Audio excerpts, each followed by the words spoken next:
और चलिए अब खबरों में आगे बढ़ते हैं और आपको बताएं कि एनडीटीवी की खबर का बड़ा असर हुआ है। सीएमएचओ कार्यालय के 2 कार्मिक एपीओ कर दिए गए हैं और वरिष्ठ सहायक और कनिष्ठ सहायक एपीओ किए गए हैं। इमरान और राहुल नाम के 2 स्टाफ पर यह कार्रवाई हुई है। महिला स्टाफ ने दरअसल दोनों के खिलाफ शिकायत की थी और इस दौरान यह कार्रवाई की है।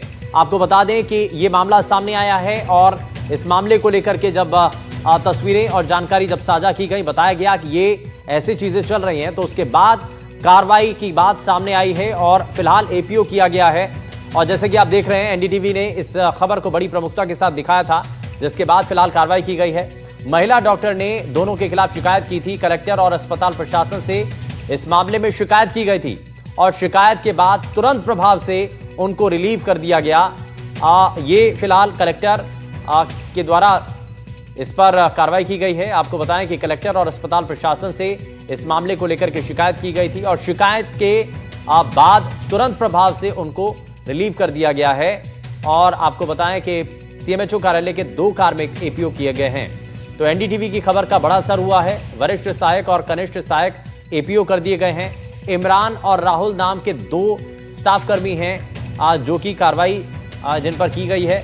महिला डॉक्टर ने दरअसल दोनों के खिलाफ शिकायत की थी और इस मामले की गंभीरता को देखते हुए उनके खिलाफ कार्रवाई की गई है। और बाकायदा ये जो लेटर है ये इस बात की तस्दीक करता है कि फिलहाल जो 2 लोग हैं उनको एपीओ किया गया है, उनके खिलाफ कार्रवाई की गई है। तो दोनों के खिलाफ शिकायत मिली थी और कलेक्टर और अस्पताल प्रशासन से शिकायत की गई थी। शिकायत के बाद तुरंत प्रभाव से उनको रिलीव कर दिया गया है। तो ये इस बीच जानकारी मिल रही है। एनडीटीवी की खबर का बड़ा असर हुआ है, जहां सीएमएचओ कार्यालय के 2 कार्मिक एपीओ कर दिए गए हैं। वरिष्ठ सहायक और कनिष्ठ सहायक एपीओ कर दिए गए हैं। इनके नाम भी सामने आ रहे हैं। इमरान और राहुल नाम के 2 स्टाफ कर्मी जो कि जिनके ऊपर कार्रवाई होती है। महिला डॉक्टर ने दोनों के खिलाफ शिकायत की थी। कलेक्टर और अस्पताल प्रशासन से इस मामले को लेकर के शिकायत की थी।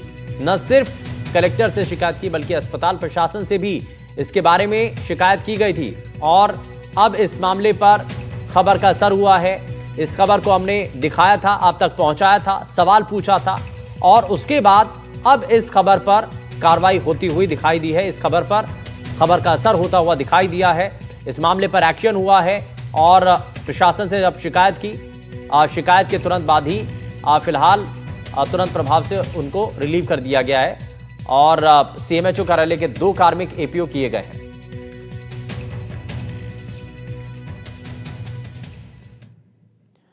और खबर जोधपुर से है, जहां पर जंगली तोतों की तस्करी होने का मामला सामने आया है और वन विभाग वन्य जीव प्रभाग की टीम ने शनिवार को बस स्टैंड पर एक ऑटो रिक्शा को रोक करके तलाशी ली तो 5 पिंजरों में करीब 165 जंगली तोते पकड़े गए हैं। आपको बता दें कि ये तोते पार्सल के मार्फत लाए गए थे और इनसे जुड़ी जानकारी मिल रही थी। आपको बताएं कि ये जो तोते हैं इनसे जुड़ी जानकारी प्रशासनिक अधिकारियों तक भी पहुंचाई गई। ये तस्वीरें भी हम आपको दिखा रहे हैं। ऑटो रिक्शा से इनको लाया गया था और उसके बाद जो है इनकी सप्लाई की जानी थी। और यहां बताया जा रहा है कि जंगली तोते थे, जो करीब 165 जंगली तोते पकड़े गए हैं। अब ये तोते पार्सल के मार्फत बस से अहमदाबाद भेजे जा रहे थे और इसी के साथ वन्य जीव विभाग ने तोतों को कब्जे में लेकर ऑटो चालक और एक तस्कर को वन्य जीव अपराध अधिनियम के तहत गिरफ्तार कर लिया गया है। तो कार्रवाई यहां पर की है। 5 पिंजरों से में भरे जो तोते हैं वो फिलहाल हिरासत पकड़ लिए गए हैं और उसके बाद जोधपुर से जंगली तोतों की तस्करी का ये मामला सामने आया है। फिलहाल तोते जो हैं वो वन्य जीव विभाग के कब्जे में हैं। वहीं ऑटो चालक और एक जो तस्कर है उसके खिलाफ मामला शुरू कर दिया गया है। अब इस मामले को लेकर के जांच की जा रही है कि ये तोते आखिर कहां से लाए गए थे और क्या दूसरे जो ऐसे ही पक्षी हैं या जीव हैं क्या उनकी भी ये लोग तस्करी किया करते थे। ये आप देखिए पिंजरे के अंदर काफ़ी बड़ी संख्या में ये तोते मिलते हैं। जोधपुर से खबर सामने आई है जहां पर जंगली तोतों की तस्करी का ये मामला सामने आया है। अरुण हर्ष हमारे संवाददाता जुड़ गए हैं ज्यादा जानकारी के साथ। अरुण, जंगली तोतों की तस्करी का ये मामला सामने आया है, इससे जुड़ी क्या जानकारी अभी मिल रही है? कब से ये काम चल रहा था, कहां से लाते थे, सप्लाई करने जिनको ये सप्लाई किया करते थे क्या वो तय थे? कब से सप्लाई का काम चल रहा था? कितना बड़ा इनका नेटवर्क था? देखिए, अभी इस पूरे मामले की जो है गहन जांच पड़ताल की जा रही है। हालांकि ये शनिवार रात की घटना है, जब वन विभाग की टीम को लीड मिली थी कि दिल्ली से करीब 100 जो 65 जंगली तोते हैं, वो जोधपुर के रास्ते से अहमदाबाद ले जाए जा रहे हैं। उसी की जो सूचना के बाद में जिस तरह से जो है वन विभाग की टीम ने झालामन चौराहे पर यह कार्रवाई करते हुए एक ऑटो रिक्शा को रोका था, और ऑटो रिक्शा में आप देखिए 165 जो है तोते भरे हुए थे, जो अहमदाबाद ले जाया जा रहा था। कह सकते हैं बड़ी कार्रवाई है वन विभाग की लंबे समय से। और देखिए, पिछले दिनों भी जब वन विभाग ने जो है जंगली जानवर के जो अंग थे, अवशेष थे, उनकी तस्करी करते पकड़ा गया था, और अब जो है इस तरह से तोतों की तस्करी का जो है खेल का खुलासा किया। तो कह सकते हैं शुभेंदु, बड़ी कार्रवाई कह सकते हैं। जो है ये तोते अहमदाबाद भेजे जा रहे थे, और बस के रूट के माध्यम से आपने आज तक सुना होगा ओपियम तस्करी होती है, चांदी की तस्करी होती है, लेकिन तोतों की तस्करी पहली बार देखने को आई है। जंगली कछुए ले जाते हैं, लेकिन तोते जो इस तरह से पहाड़ी तोते हैं, ये जो आदमी अपने घर में नहीं रख सकता है, लेकिन उसको लेकर जा रहा था। ऑटो चालक को रोककर जब पूछा तो उसने बताया कि ये अहमदाबाद के लिए बस में चढ़ाने जा रहे। इस पर जो है वन विभाग के जो अधिकारी है भगवाना राम, उन्होंने जो है झालामन से इन दोनों को पकड़ कर लेकर आए। अब इनसे पूछताछ की जा रही है, साथ ही साथ उस नेटवर्क को खंगालने का भी प्रयास किया जा रहा है। शुभेंद्र, ठीक है, बहुत शुक्रिया अरुणज इस पर जानकारी देने के लिए। और वहीं शहीद स्मारक पर सांसद बेनीवाल के नेतृत्व में धरना जारी है। आरपीएससी को भंग करके यूपीएससी की तर्ज पर पुनर्गठन की मांग की जा रही है। सचिवालय घेराव की चेतावनी दी गई और राजस्थान में पुलिस उप निरीक्षक एसआई की भर्ती को रद्द करवाने की मांग की जा रही है। आरएलपी सुप्रीमो और नागौर सांसद हनुमान बेनीवाल के नेतृत्व में जयपुर शहीद स्मारक पर धरना दूसरे दिन जारी रहा। बेनीवाल के नेतृत्व में मौजूद युवाओं ने सरकार से आर पार की लड़ाई का ऐलान किया। वहीं सांसद ने कहा कि सरकार ने इस मामले को लेकर संवेदनशीलता नहीं दिखाई है, तो अगर इस मामले पर गंभीरता नहीं दिखाई तो सचिवालय का भी घेराव किया जाएगा।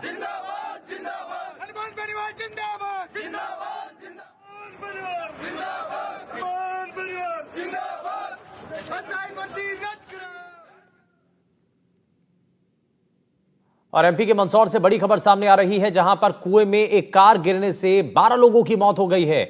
हादसे में 4 लोग घायल बताए जा रहे हैं। तो कुएं में कार गिरने की वजह से कई लोग इसमें जो है घायल बताए जा रहे हैं, कई लोग हताहत हुए हैं। और ये इस बीच मध्य प्रदेश से बड़ी खबर मिल रही है, बड़ी जानकारी मिल रही है।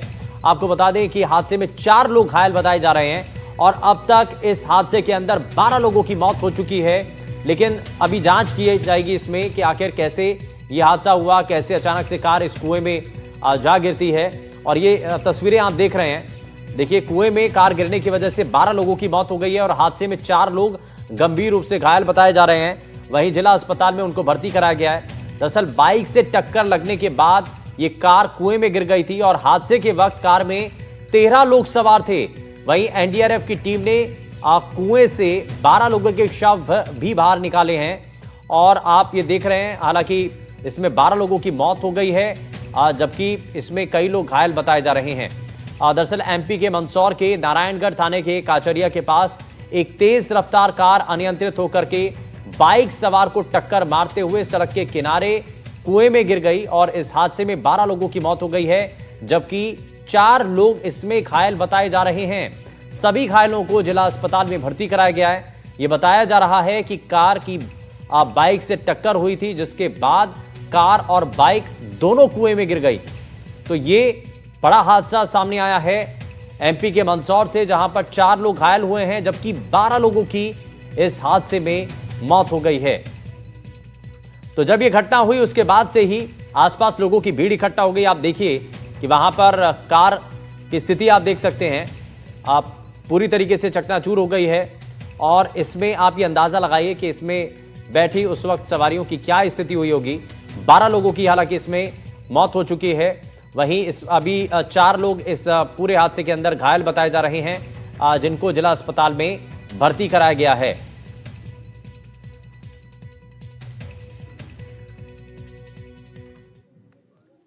वहीं राजस्थान की राजधानी में मचे सियासी बवाल के बाद प्रशासन बेहद गंभीर है।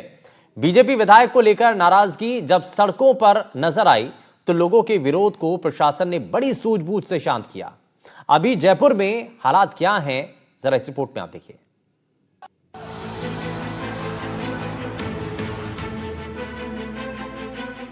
राजस्थान की सियासत में इन दिनों एक मामले पर खूब राजनीति हो रही है और इस पर खूब हंगामा भी हो रहा है। मामला राजधानी जयपुर का है, जहां बीजेपी के विधायक को लेकर हंगामा इतना ज्यादा हुआ कि विरोध में लोगों की भीड़ सड़कों पर उतर आई। वहीं जयपुर में जामा मस्जिद विवाद को लेकर बीजेपी प्रदेश अध्यक्ष मदन राठौर ने लोगों से सौहार्द बनाए रखने की अपील की है। वहीं पत्रकारों से बातचीत में राठौर ने कहा कि जो भी भड़काने का काम कर रहा है उसका तिरस्कार होना चाहिए। वहीं मदन राठौर ने बताया कि उन्होंने विधायकों और कार्यकर्ताओं को स्पष्ट निर्देश दिए हैं कि कोई भी ऐसा कार्य ना करे जिससे किसी की भावनाएं आहत हो। साथ ही उन्होंने कहा कि मैंने विधायक को फोन करके आगाह किया है और प्रायश्चित करने के लिए कहा। उन्होंने प्रायश्चित भी किया और खेद भी प्रकट किया। हमने पहले भी आगाह किया कि हमारे किसी भी नेता को, किसी भी कार्यकर्ता को ऐसा कोई काम नहीं करना है कि जिससे किसी की भावनाओं को ठेस पहुँचे, किसी के सम्मान को ठेस पहुँचे। ऐसा कोई कृत्य नहीं करना है। हम सभी धर्मों का सम्मान करते हैं, सभी धार्मिक स्थलों का भी सम्मान करते हैं। जहाँ पर किसी की आस्था टिकी हुई है उनका हम पूरा सम्मान करेंगे, उनकी रक्षा भी करेंगे। इसमें यदि जैसा कि मीडिया में प्रचलित है, जब सबसे पहले मुझे पता चला तो सबसे पहले मैंने मेरे विधायक को टेलीफोन करके आगाह किया और ये भी कहा कि आप, हालांकि उसने मुझे आश्वस्त किया कि मेरी कोई ऐसी मंशा नहीं थी, मैं तो लोगों को रोकने के लिए गया था, लेकिन मेरा ये कहना है कि लोग जाए ही क्यों।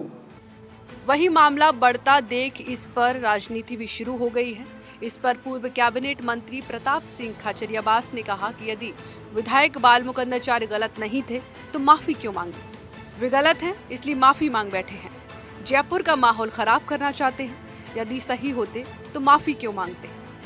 और तूने माफी मांगी है तो मैं कहूँगा कोई ठाकुर गोविंद देव जी के भक्त हैं, यदि कोई व्हाट्सएप में ये लिखता है कि ये गलत नहीं है। फिलहाल राजधानी में हुए बवाल के बाद अब शांति बनी हुई है। इसके लिए पुलिस प्रशासन बेहद सतर्क बना हुआ है और हर बारीक जानकारी पर भी कार्रवाई की जा रही है। और जयपुर से खबर है, जहां मुख्यमंत्री भजनलाल शर्मा ने सीएम आवास पर कई नेताओं से शिष्टाचार भेंट की है और पंजाब के राज्यपाल गुलाब चंद कटारिया ने मुलाकात उनसे हुई है। इस दौरान दोनों के बीच अलग अलग महत्वपूर्ण विषयों पर चर्चा हुई है। मुख्यमंत्री से राष्ट्रीय महिला आयोग की अध्यक्ष विजया राहटकर ने भी मुलाकात की है और आपको ये मुलाकात की तस्वीरें भी दिखा रहे हैं। आप देखिए, इसमें मुख्यमंत्री भजनलाल शर्मा भी मौजूद हैं और साथ ही इसमें किरण चौधरी नजर आएंगी आपको। साथ ही मुख्यमंत्री से राष्ट्रीय महिला आयोग की जो अध्यक्ष हैं विजया राहटकर, उन्होंने भी मुलाकात की है। इस दौरान राजस्थान में महिला सशक्तिकरण से संबंधित महत्वपूर्ण योजनाओं पर चर्चा हुई है। वहीं मुख्यमंत्री से राजस्थान किसान आयोग के अध्यक्ष CR चौधरी ने मुलाकात कर किसान कल्याण से संबंधित विषयों पर चर्चा की है।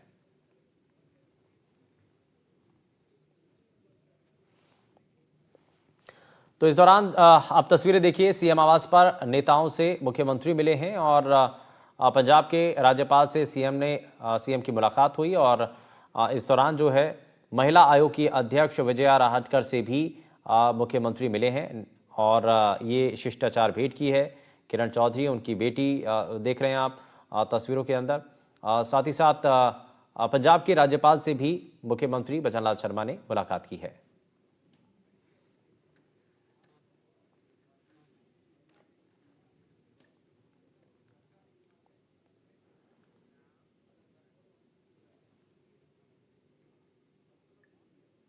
वहीं कश्मीर में हुए आतंकी हमले के खिलाफ पूरे देश में बहुत गुस्सा है।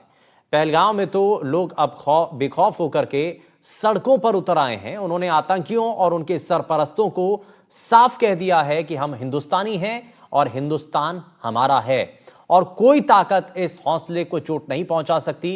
हमारे सहयोगी शिव अरोर की एक स्पेशल रिपोर्ट आपको दिखाते हैं।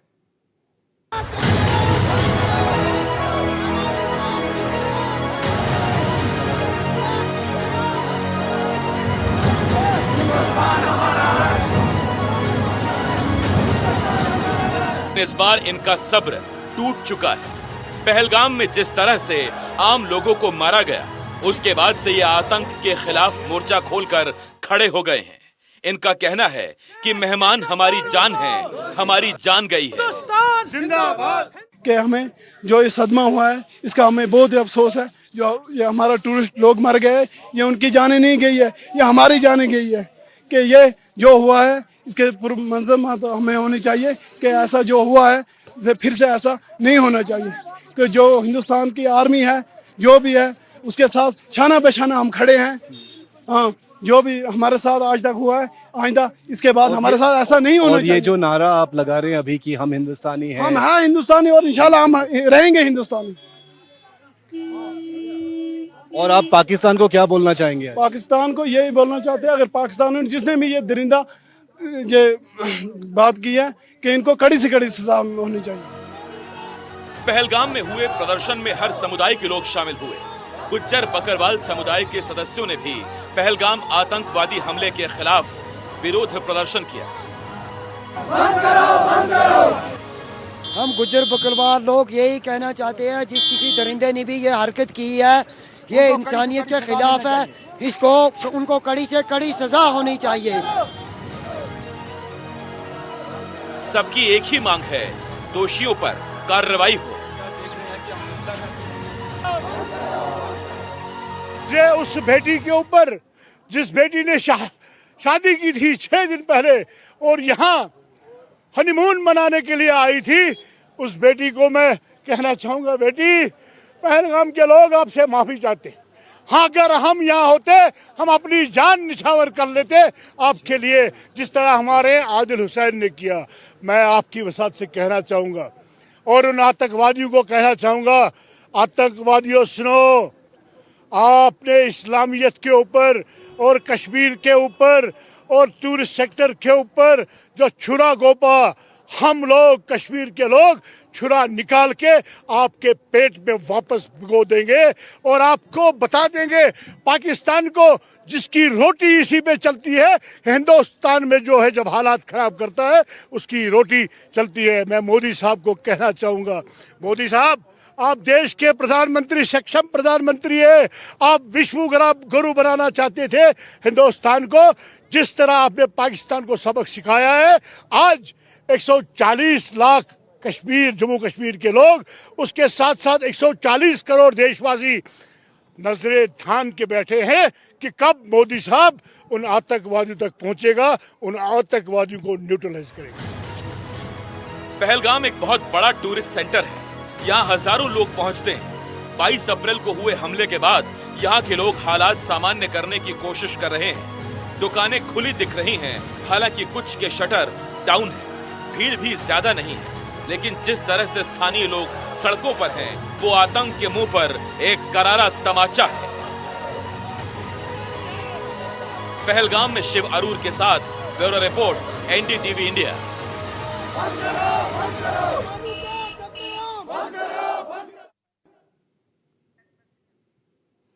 तो आपको बता दें कि जिस तरीके से हमने आपको रिपोर्ट दिखाई है, इसमें कई बड़े खुलासे हुए हैं। इसमें खुलासा सबसे बड़ा तो ये हुआ है कि अब कश्मीर के जो लोग हैं वो आतंकवाद के खिलाफ खड़े हो चुके हैं।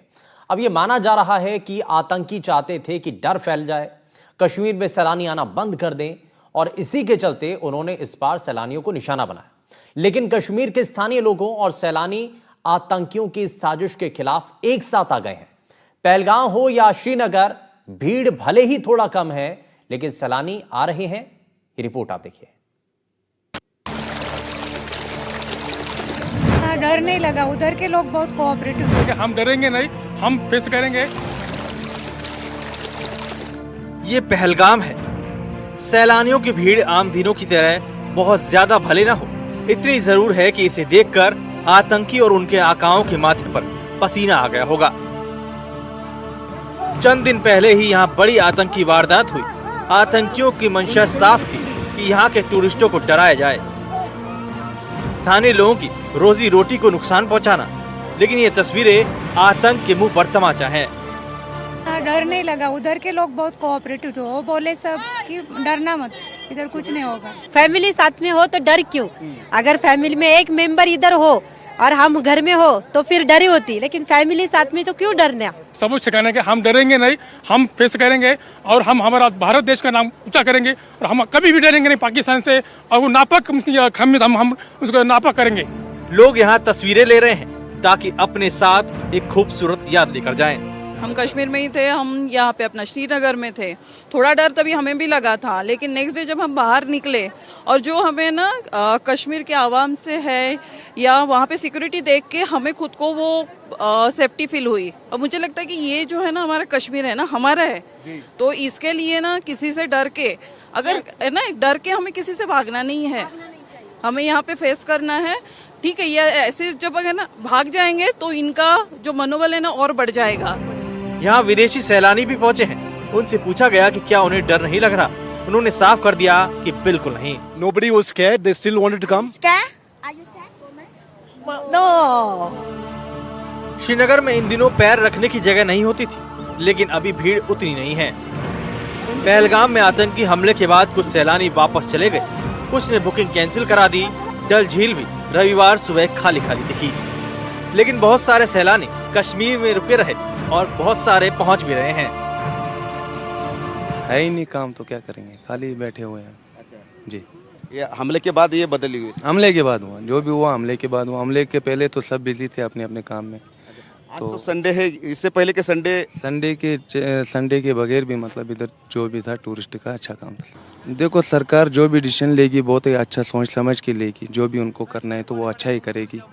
तो हमें उम्मीद है जो भी होगा कश्मीर अपनी जगह में फिर से वापस आएगा, फिर से वापस वही टूरिस्ट फिर से आएंगे। सर माहौल तो ठीक है, घटना होती है। एक्चुअल में जो घटना की गई है वो यहाँ टूरिज्म के ऊपर अटैक है।